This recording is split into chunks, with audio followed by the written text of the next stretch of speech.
boys. I'm and excited. it's just the two of us, actually, because that's what I really... Yeah. That's also what actually a lot of people have been asking for. You did. You asked us. And this topic in particular is something we've been thinking a lot about.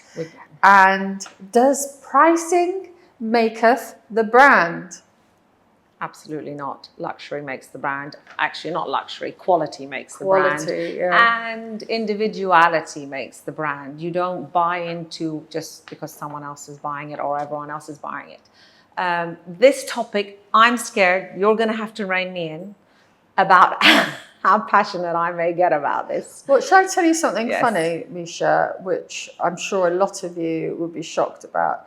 I don't own a single Chanel or Hermes.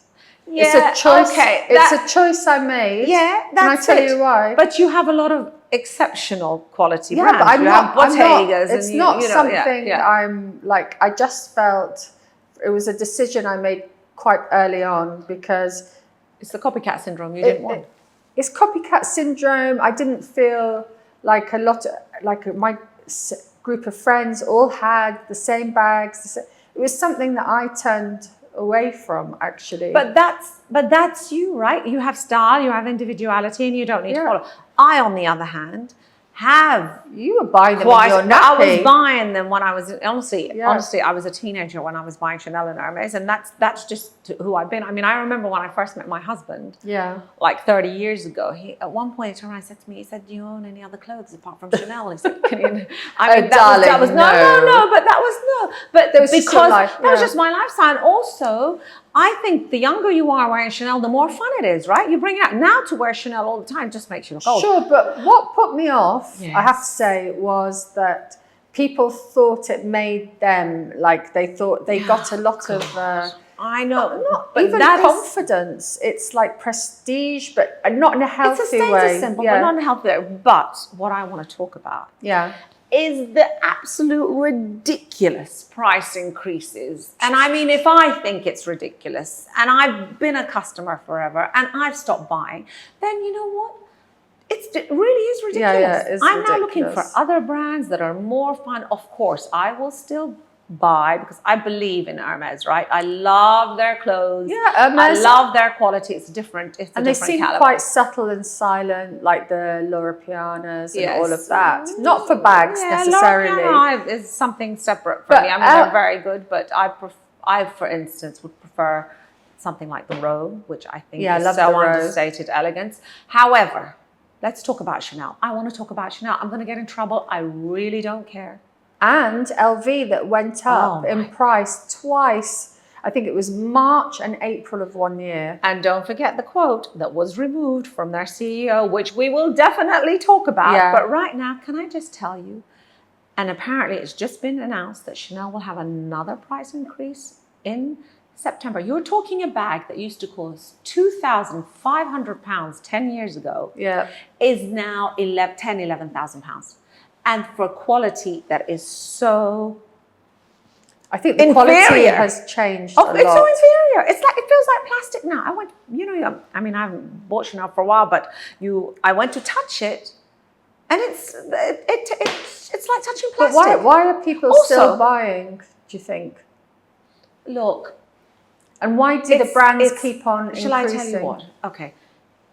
Chanel logo, LV logo, who's it for? It's not for the really, I mean, yes, of course, some of the fashion is that, but the people that buy the logo clothes are what we call cloud chasers. Cloud chasers. Cloud chasers, logo chasers. They feel validation. I'm going to wear a big LV jacket, or I'm going to wear a big, I mean, Chanel jeans with CC all over them.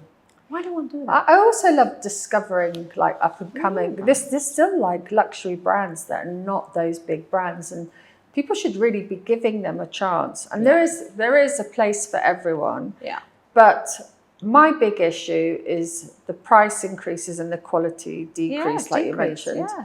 I mean, even when there's that guy that pulls all the bags apart. Yeah, of course. I think Tanner, something Tanner, and he removes all the bags and then he tells you this is leather worth like $10 or something, and you've just paid thousands.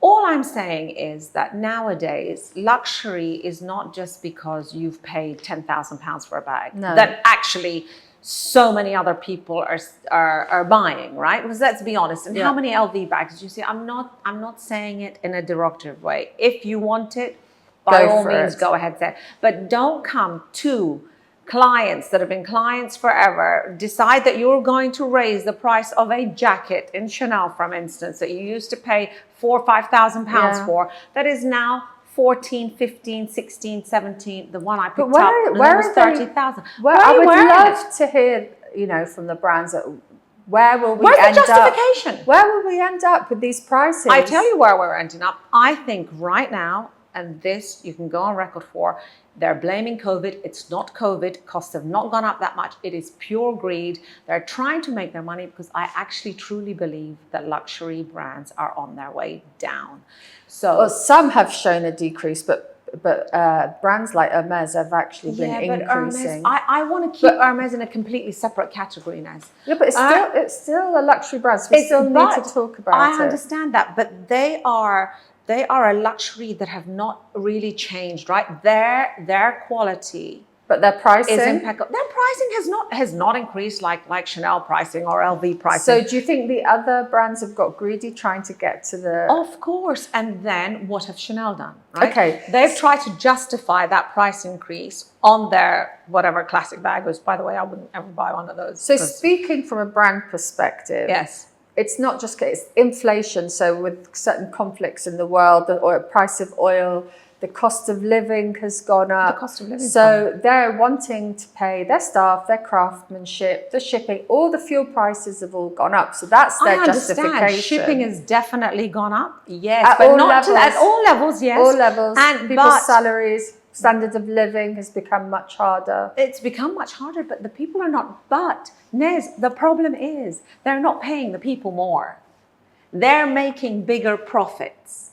Do you understand? Yeah, I understand that. Actually, people are... Do we know that for a fact? Yes, there are more people below the poverty line today than there were pre-COVID. Yeah, but they're not necessarily working for the luxury brands. Yeah, I know. I get that. Corrupt I get that. That's yes. But there's also other things. So now we just have. I mean, we have some amazing Instagram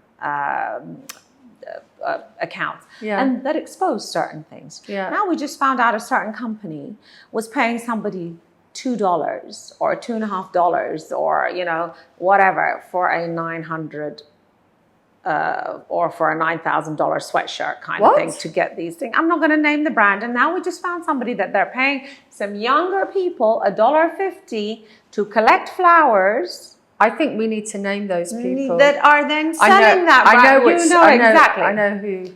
I'm not going to name them, but go on Diet Prada. They'll explain everything to you. And it's a fantastic account. Thank you. So, but what we're talking about is, Nez, luxury, right? What is luxury to you? It's not that you go to a restaurant and 1 out of every 2 women have a Chanel bag on the table. But they're crazy enough to pay these ridiculous prices. So what is it doing? What's driving people? It's driving A, theft, and it's driving B, fakes. Of course, it's driving fakes. The fake industry is thriving. Fake industry is thriving. But not just in bags, in watches, in everything. I mean, it's become incredible. Well, you know, we were talking to some people who remain nameless, that especially in the bigger cities in New York, there's like private clubs where they're selling their real ones and buying fakes because they'd rather buy a fake. But that concept, if you can afford to buy a real one, why aren't you buying a real one? Or do they feel them being made fun of? I think there's two camps in this, right? So you've got the first camp that thinks, you know what, I just want to add more. That's the green thing. I just want to add more, and I don't want to necessarily want to pay for the real thing anymore, right? So you've got that camp, and then you have the camp that thinks, and these are the wealthy women that think, I don't want to be ripped off anymore.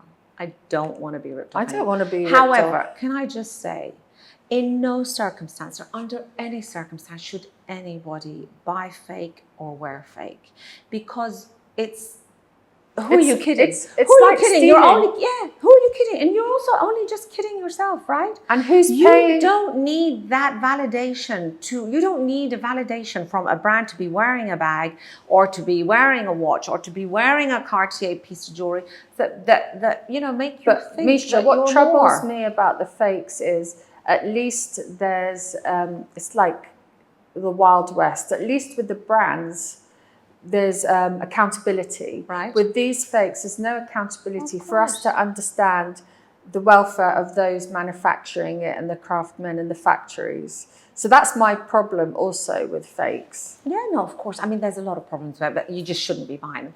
The other thing I want to touch on, right? So I'm in a level, right? Yeah. Of course, there's much higher than me, and there's lower than me. Yeah. So I'm in mid. I have a lot of friends that are also I have friends far wealthier than I am, and they're at this moment saying, "I'm fed up. Yeah. I'm fed up of being ripped off," and this is what it's amounting to, right? You know, remember our very first conversations. One of them was about luxury consumer. And remember experience. that they changed the rules in Dubai Mall after our podcast. Do you know that? Yeah, they stopped the queuing. They stopped the queuing. But so you're treated irreverently. You're, you know, I feel it makes the consumer feel slightly like they think we're stupid. Yeah. That we're paying more money for the same product at such an inflated rate, at poorer quality. Poorer quality, inflated rate, and really bad service. I mean, honestly, don't get me started. I want to actually have a whole episode on the service industry. Because you go into a store, and if they don't necessarily recognize you or they don't think that you look wealthy enough, they start to look down on you. But that's where I'm like, if you get well-trained what I don't know even what they call them now, shop assistants. There's a special word. There's a special word. I know. They have to be well trained, because if they're well trained, they don't have that attitude as well. But I find that they're not well trained anymore. No, and also, you know, I mean, I had an experience very recently, Yeah. So I went into a store with a friend of mine. We sort of parted ways to have a look around, and then I did something, and then I came back, and I could hear the sales assistant talking to her, and I was thinking. So I walked up and I said to her, with all due respect, this is a client, this is a customer. She said, yes, but you know, we don't have this. This is not a wish list, because the wish list was Hermes and this was not in Hermes. So it's another thing that now all of a sudden they think their bags are the next best thing. And, oh no, this is a wish list. I'm like, you talk with more manners and with more respect. This is still a client. And my friend is very polite and very nice. Yeah. But now you walk in and these shop assistants, they think like, okay, we're doing you a favor. You're not doing me a favor. I'm actually paying your salary. But actually, sort of in the middle of pricing and service, what is actually wrong with being nice, being polite? No, as a consumer, what is wrong with serving a consumer with respect that saved up a year, 2 years, whatever, clubbed together to buy a special gift for themselves to feel great? That surely is more special than someone that can buy all the time. This will be a lifelong treasure for them. Yeah, but you know, you don't see that anymore. Anyway, but I sorry, think we digress. We digress as always, Nez. But I want to get back to pricing. So it's not sustainable, the allure, is it? It's not sustainable in the long run. I mean, I don't know. I don't know how much. Although somebody once said to me, well, you know, the price of Chanel's gone up, and if you can't afford it, then you shouldn't buy it. I was like, well, that's very rude. And I was like, hold on a second. I can afford it. I just don't want to be that dumb. I need 5 minutes with that person. Yeah, no, you really wouldn't want 5 minutes. I wouldn't actually trust you with 5 minutes. So you know how across a lot of things, whether it be politics, whether it be whatever, there's a trust barometer. Hold on, but can I just go back? Yeah. Having said that, there are these people that say, oh my God, if you can't afford to buy, and then they will not put their bag on the floor, or they will not not even wear a bracelet next to the watch, or they'll split the bill. Or they'll split the bill and not pay for everyone's lunch. It's first of all, if you're going to buy something and it's expensive, it's like whether you have cutlery or beautiful homeware or whatever, use it, because we don't know how long we each have, and what's the point of saving everything for best? What's the point? I mean, I see both sides of that, because especially if you only have that one treasured piece, you take it out you're not going to take it to the supermarket.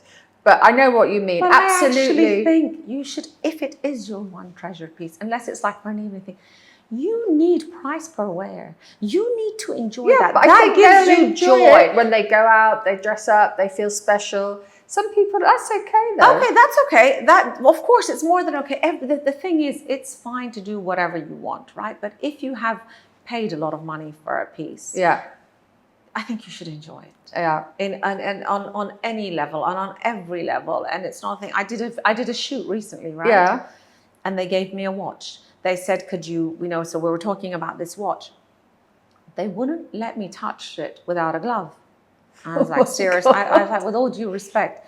I think there's more on your wrists. Yeah, my bracelets are worth more than the watch. So and then they wouldn't let me put it on the wrist, and then they wouldn't let me put it on. Well, what's the point having the shoot? So I'm like, okay. I said, you do know what I represent. I represent living in joy. And I turned around in the camera and I said to them, wear it, use it, scratch it.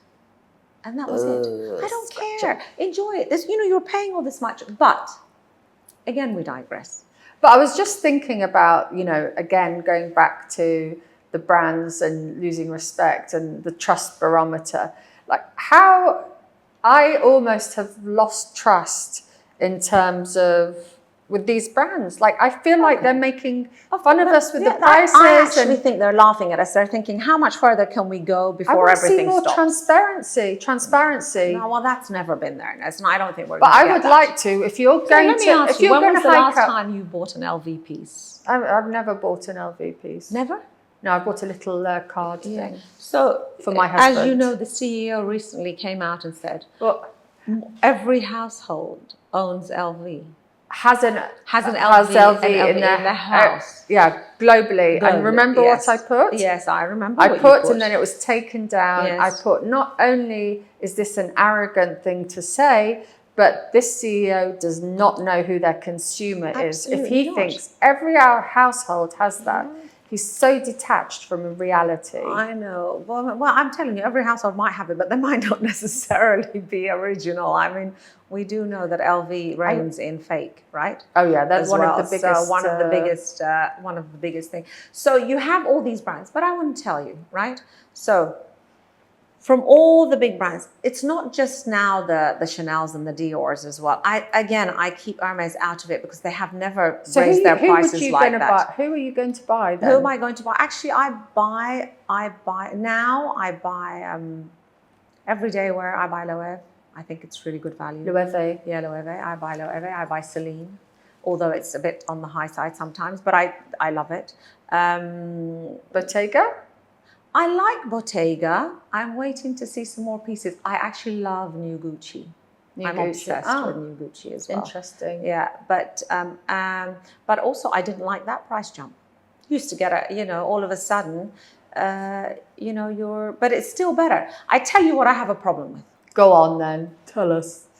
Prada, Miu Miu as well. Forget the Dior's. Mid-level all brands. of a something. Mid-level, which I used to buy all the time. Yeah. All of a sudden, a Miu Miu t-shirt is £800. I love you, but my t-shirts get, thrown in the wash, out and this and that. But since when did Miu Miu become £800 for a t-shirt? I would really love to understand the logic. Is it like the scarcity value?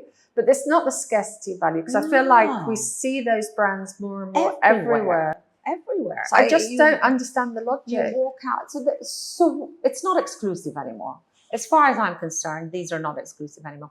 Honestly, we went to dinner yesterday, right? We went to LPM last night. Well, I wasn't invited. No, you weren't invited. Sorry. But I went to dinner yesterday and we looked around, and on every table, if there were bigger tables, there were at least 2 Chanel bags sitting on the table. What's exclusive about that? It's become like fish and chips. What's exclusive about that? Nothing. Exactly. I wonder how many of those were fake. Or reseller. What do you think? The price. The reseller prices in reseller. They're even higher. Yeah. It's like, oh my God, but you can't get that bag. Well, actually, you can get that bag. I don't want it. Yeah, no, who wants it? But that's my point, is where are we going with all this? When is it going to be enough? And I don't think it can change until we start to say, you know what, no, this is Stop. not for me, stop. But there are so many other nice It's brands like out there. It's like when we said, use your feet. Yes, use your feet. Vote Vote with your feet for the Make consumer. them know exactly. Make them know exactly when you're leaving. Yes, stop it. So are we advocating what? Stop spending your money. No. I'm advocating is, look, if you love it, buy it. And if you think £11,000 for a plastic Chanel bag is fine, that every other Tom, Dick and Harry is wearing, that's also fine. That's up to you, right? However, if you want true luxury, and I still believe, I've started buying Hermes bags that other people don't buy. Yeah. Ones that they don't know or whatever. So if something new comes, I start buying bags that are maybe that I just want to wear. So now if I buy, for instance, I've just bought don't tell everyone, because then everyone will buy it. No, but I've just bought, like, for instance, I've just bought a small Birkin, and I'm taking it straight to an artist, and they will personalize it for me. So therefore that bag will be mine, even though I don't want to sacrifice my quality, but I've been carrying that for years, right? Yeah. So I don't want to sacrifice. Ask me if I'll buy another Chanel. Absolutely not. What do you think when they talk about regional disparities in pricing? Oh, but we see that, right? Yeah. It's so much more expensive, say here, right? Isn't it? But also I think States they're so much more expensive. The European brands are much more expensive in America. And now maybe they're trying to balance it out here. I think they've been trying to do that, because pricing has always been an issue across all brands, not just luxury. Yes. But when you go to, London, forget it now, because you can't get the VAT back. So London needs to change that. Yeah. And then, but I have a lot of friends that just go to Milan, for instance. They go to Milan, and it can be up to 30% cheaper. Yeah, £400 to £800 cheaper. Yeah, and you know what? Or euros. I know a lot of people that are doing that, because at the end of the day, you just don't want to feel like you are being laughed at, that you are being ripped off, that you are just But it has to balance out. It has to balance out, because what are you going to do? You're going to start paying £1,500 for a white T-shirt with a small love heart on it? I wish it was, No, I don't. I can't justify those prices. It's not that. It doesn't make sense. So, does pricing make the brand, Misha? Absolutely not. Absolutely not. And please, and logo doesn't make the brand either. Please. I also agree. Well, stop. Pricing doesn't make the brand. And also, can I just say something? The brand doesn't make you either. Well, this is the brand does not make you. Chanel bag. I have no Hermes bag. I'm not saying I wouldn't want an Hermes bag, but right now I don't feel. Yes, you've also had access to a lot of brands. I mean, you could have bought anything at any time, but I just feel like I want to see how the market goes, because I don't feel like as customers we're valued. We're expected to follow this price increase without even having a discussion, even with like some of the top consumers. Absolutely. But then you have new money. Yeah. You had the crypto money. Then, of course, you had the crash. Then you just have a lot of new money, and they just feel that maybe, you see, if you, and this is going to probably come off really bad, and you can slap me, but if you haven't grown up a certain way and you get a lot of money very quickly, you talk about nouveau riche in your styling, then your validation comes from that. Comes from, I'm wearing X, I'm wearing this, I'm showing this. But the richest people I know, and I know some incredibly wealthy people, you couldn't tell anything that they're wearing. Volkswagens. No, but you could know they're not banged up little ones. But there's no discretion. You would not be able to. Like the Hermes that I sort of grew up with, yes, people would wear even with jeans and an Hermes bag or whatever. But I don't think now, to me, it's gone beyond even as a prestige, beautiful bag that you treasure, that you enjoy. But Nez, it's just a bloody bag. It's just a bag. It's just a bag. It's just a bag. It's a bag. Do you know how many people said to me, "Oh my God, why? Have you got this? Have you done this?" I'm like, it's just a bag. It's on the floor. It's on the table. I've thrown stuff in.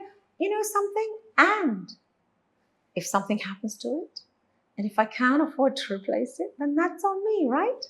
It is on you. So we would I enjoy love to hear your comments on this. I think please. this is a really... I want to see comments on this. We want to hear what you think. And we do have some comments as we end this episode in our top 5 that's coming up.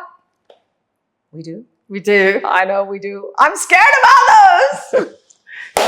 See you in the top 5. Don't get angry. I'm just telling the truth.